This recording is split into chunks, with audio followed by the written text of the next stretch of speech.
Hello friends, welcome back. ఈరోజు అయితే నేను మీకు మా గార్డెన్లో కాసిన గుమ్మడికాయని చూపిద్దాం అనుకుంటున్నా. ఈ గుమ్మడికాయ ఎంత సర్ప్రైజింగ్గా పెరిగిందంటే, మేము కంపోస్ట్ తెచ్చుకున్నాము. అన్ని మొక్కలకి వేస్తే ప్రతి మొక్కలోంచి ఒక గుమ్మడికాయ చెట్టు వచ్చేసింది అనమాట. చెట్టు రావడమే కాదు, మంచి మంచి గుమ్మడికాయలు కూడా వచ్చాయి, చాలా కాయలు వచ్చేసాయి. అట్లనే మా గార్డెన్లో ఇంకా ఏమేమి ఉన్నాయో కూడా చూపిస్తాను. తమలపాకుల చెట్టు ఉంది, ఇంకా ఏమున్నాయో కూడా చూపిస్తాను, చూసేయండి. ఇది చూడండి ఎంత బ్యూటిఫుల్గా ఉందో. దీన్ని అయితే మేము సీతమ్మవారి జడ అంటాము. మమ్మీ దీన్ని ఇంకేమంటారు?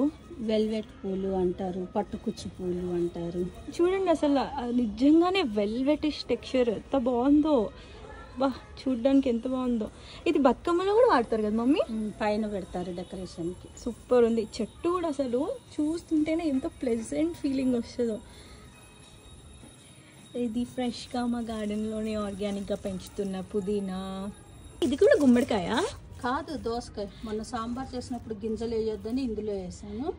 ఇందులో ఈ చెట్లు వచ్చేసి ఇంట్లో వచ్చేసాయి, బాగానే వచ్చాయి చాలా.